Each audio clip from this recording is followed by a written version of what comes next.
ओम नमः शिवाय। सोमवार के व्रत की कथा अब आपके सामने है। सोमवार के व्रत को लेकर मान्यता है कि इस व्रत को करने से भगवान शिव अपने भक्तों की मुरादों को पूरा करते हैं। सोमवार का दिन भगवान शिव जी को अर्पित है और इस दिन भगवान शिव की पूजा व्रत करने का महत्व और उसका जो परिणाम है वो बहुत ही सुखददायी है, क्योंकि ये व्रत तभी पूरा माना जाता है जब इसमें व्रत की कथा सुनी या कही जाती है। सोमवार की व्रत कथा के अनुसार देवों के देव महादेव बहुत ही भोले माने जाते हैं, इसलिए उनका नाम भोलेनाथ भी है। पौराणिक मान्यताओं के अनुसार भगवान शंकर को प्रसन्न करने के लिए किसी भी तरह से खास पूजा करने की आवश्यकता नहीं होती है, क्योंकि कहा जाता है कि वो तो भोले हैं और भक्त के मन में कोई भी बात हो वो तुरंत पहचान जाते हैं और छोटी से छोटी पूजा से भी प्रसन्न हो जाते हैं। शिव भक्ति बहुत ही महत्वपूर्ण मानी गई है। सोमवार का व्रत करने से भोलेनाथ प्रसन्न होते हैं। भोलेनाथ बहुत ही दयालु हैं। एक बार किसी एक नगर में एक साहूकार रहता था। उसके घर में धन की कोई कमी नहीं थी, लेकिन कोई संतान न होने के कारण वो बहुत ही दुखी रहता था।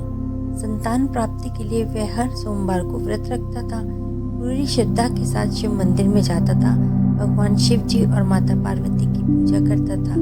उसकी भक्ति देख करके एक दिन माता रानी प्रसन्न हो गई। पार्वती माता ने भगवान शिव जी से कहा कि साहूकार की मनोकामना पूर्ण कर दीजिए। पार्वती जी का आग्रह सुन के शिव जी बोले, हे पार्वती, इस संसार में हर प्राणी को अपने कर्मों के अनुसार ही फल मिलता है और जिसके भाग्य में जो उसे होता है भोगना ही पड़ता है। लेकिन पार्वती जी ने साहूकार की भक्ति देख के उसकी मनोकामना पूर्ण करने की इच्छा जताई।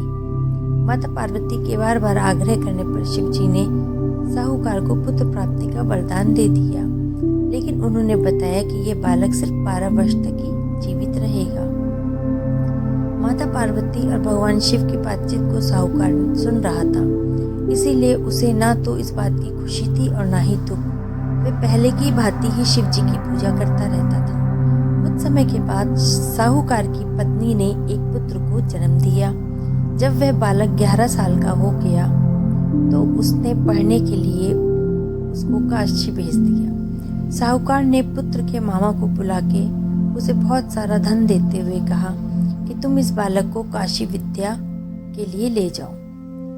तुम लोग रास्ते में यज्ञ कराते हुए जाना, ब्राह्मणों को भोज और दक्षिणा देते हुए जाना। दोनों मामा भांजे इसी तरह यज्ञ कराते हुए और ब्राह्मणों को दान दक्षिणा देते हुए आगे बढ़ने लग गए। वे काशी नगरी पहुंच गए। अब इस दौरान रात में एक नगर पड़ा, जहाँ पे नगर के राजा की कन्या का विवाह था। लेकिन जिस राजकुमार ने उसका विवाह होने वाला था वह एक कान से काना था। राजकुमार के पिता ने अपने पुत्र के काना होने की बात को छुपाने के लिए सोचा, क्यों ना साहूकार के पुत्र को दूल्हा बना के राजकुमारी से इसका विवाह करा देता हूँ और बाद में इसको धन देकर के विदा कर दूंगा और राजकुमारी को अपने नगर ले जाऊंगा। दूल्हे को उसने बोला ऐसा करने के लिए, तो दूल्हा भी राजी हो गया। लड़के को दूल्हे के वस्त्र पहना के राजकुमारी से विवाह करा दिया गया। साहूकार का पुत्र ईमानदार था, उसे यह बात सही नहीं लगी, इसलिए उसने अवसर पाके राजकुमारी के दुपट्टे पे लिख दिया कि तुम्हारा विवाह तो मेरे साथ हुआ है, लेकिन जिस राजकुमार के साथ तुम्हें भेजा जाएगा वह एक आंख से काना है। मैं तो काशी पढ़ने के लिए जा रहा हूँ। जब राजकुमारी ने चुन्नी पे लिखी हुई बात को पढ़ा तो उसने अपने माता पिता को ये बात बता दी। राजा ने अपनी पुत्री को विदा करने से मना कर दिया और बारात को वापस भेज दिया। दूसरी ओर साहूकार का लड़का और उसका मामा काशी पहुंच गए। वहां जाके उन्होंने यज्ञ किया। जिस दिन लड़का 12 साल का हुआ उस दिन भी यज्ञ का आयोजन था। लड़के ने अपने मामा से कहा, मेरी तबीयत कुछ खराब लग रही है। मामा ने कहा, तुम अंदर जाके आराम कर लो। और मामा ने भांजे को जब मृत दशा में देखा तो विलाप करना शुरू कर दिया। संयोगवश से उसी समय शिवजी माता पार्वती माता के साथ उधर ही जा रहे थे। पार्वती माता ने भोलेनाथ से कहा, स्वामी मुझे इसके रोने की जो स्वर है वो सहन नहीं हो रहा है, आप इस व्यक्ति के कष्ट को दूर कर दीजिए। और जब शिवजी मृत बालक के समीप गए तो वह बोले, ये उसी साहूकार का पुत्र है जिसे मैंने 12 वर्ष की अल्प आयु का वरदान दिया था। अब इसकी आयु पूरी हो चुकी है देवी। लेकिन मातृभाव से विभोर माता पार्वती ने कहा कि हे महादेव, आप इस बालक को और आयु प्रदान करें, कृपा करें, अन्यथा इसके वियोग में इसके माता पिता तड़प तड़प के मर जाएंगे। माता पार्वती के पुनः आग्रह करने पे भोलेनाथ ने उस लड़के को जीवित होने का वरदान दे दिया। शिवजी की कृपा से वह लड़का जीवित हो गया। शिक्षा पूरी करके लड़का मामा के साथ अपने शहर की तरफ वापस चल दिया। दोनों चलते चलते उसी नगर में पहुंचे जहां उसका विवाह हुआ था। उस नगर में भी उन्होंने यज्ञ का आयोजन किया। उस लड़के के ससुर ने उसे पहचान लिया और महल ले आए, उसकी खातिरदारी की और अपनी पुत्री के साथ उसको विदा कर दिया। इधर साहूकार अपनी पत्नी के साथ भूखे प्यासे रह के अपने बेटी की प्रतीक्षा कर रहे थे। उन्होंने प्रण कर रखा था कि यदि उन्हें अपने बेटे की मृत्यु का समाचार मिला तो वह भी प्राण को त्याग देंगे। परंतु अपने बेटे को जीवित होने का जब समाचार पाया तो वो बहुत प्रसन्न हुए। उसी रात भगवान शिव ने साहूकार के सपने में आके कहा कि हे साहूकार, मैंने तेरे सोमवार के व्रत करने और व्रत कथा सुनने से प्रसन्न होकर तेरे पुत्र को लंबी उम्र का वरदान दिया है। इसी प्रकार जो कोई भी सोमवार का व्रत करता है, कथा को सुनता है अथवा पढ़ता है, उसके सभी दुख दूर हो जाते हैं और सभी मनोकामनाएं पूर्ण होती हैं। अब सुनिए सोमवार व्रत कथा की आरती। ओम जय शिव ओमकारा, प्रभु हर शिव ओमकारा, ब्रह्मा विष्णु सदा शिव अर्धांगी दारा।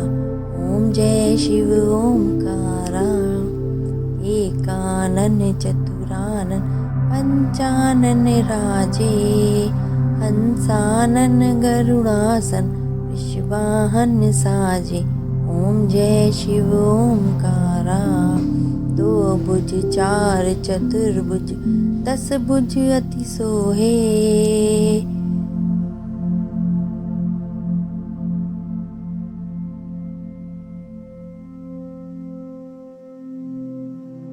तीनों रूप निरखता त्रिभुवन जन मोहे।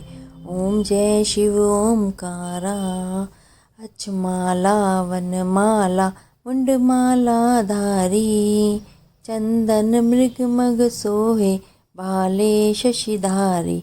ओम जय शिव ओमकारा, श्वेतांबर पीतांबर बगांबर अंगे, सनकादिक ब्रह्मादिक भूतादिक संगे।